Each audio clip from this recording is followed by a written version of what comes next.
मी गोव्याच्या हॉस्पिटलमध्ये काय करतोय हे सगळं नक्की कसं घडलं. तर नमस्कार मंडळी, स्वागत आहे तुमचं ऋषी चाललंय गोव्याला या सिरीजमध्ये.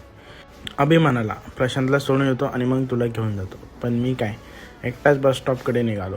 इकडे तिकडे बघत होतो आणि सोबत विटॅमिन डी पण घेत होतो. मग बसचा प्रवास सुरू झाला. साधारणतः 1.5 तासांनी आम्ही मापुसाला पोहोचलो. बसमधून उतरताना एक गोष्ट लक्षात आली, अरे ही बस तर संभाजीनगरचीच आहे. MS-20 जिंदाबाद. गोव्यात आल्यावर पहिली चांगली गोष्ट घडली, महाराजांचं दर्शन. महाराजांना वंदन करून पुढचा प्लॅन होता स्कूटी रेंट करायचा. गुगल रेटिंग चेक केल्या आणि एक चांगली स्कूटी घेतली आणि निघालो सिओलिमकडे आमच्या स्टेला. अभि आणि आकाश यांना पोहोचायला वेळ होता म्हणून एक गरमागरम चहा मारला आणि सरळ लॅग्रो हाऊसमध्ये एंट्री केली. इथं आलो आणि बघतो तर काय, चारही बाजूंना हिरवळ आणि एक अमेझिंग गोष्ट म्हणजे स्विमिंग पूलसुद्धा. गोवा वाईब्स ऑन झाल्या होत्या. फ्रेश झालो, ड्रेसिंग कंप्लीट केले आणि फुल एक्साइटेडमध्ये गोवा फिरायला निघालो. पहिला स्पॉट ठरला तो चापोरा फोर्ट. मॅपमध्ये लोकेशन टाकून आम्ही पोहोचलो फोर्टवर. आता आलोय तर बघितलंच पाहिजे ना.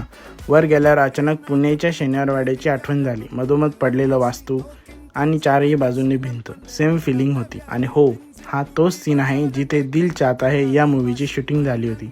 खरं सांगायचं झालं तर फक्त याच एका गोष्टीसाठी आम्ही चापोरा फोर्टला आलो होतो.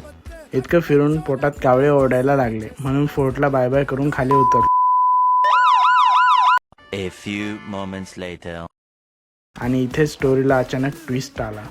माझी स्कूटी स्लिप झाली आणि माझा लेफ्ट हँड फ्रॅक्चर झाला. म्हणून मी आणि अभिजित थेट हॉस्पिटलमध्ये प्लास्टर करायला गेलो. एका क्षणात गोवा ट्रिपची एंडिंग शूट झाली होती. गोवा आम्हाला समुद्र, पार्टी आणि सनसेट दाखवणार होता, पण शेवटी त्याने मला प्लास्टर आणि आठवणी देऊन पाठवली. ट्रिप अर्ध्या तास संपली खरी, पण ही स्टोरी मात्र कायमची झाली. आता थोडा ब्रेक घेतो, पण गोवा पुन्हा भेटू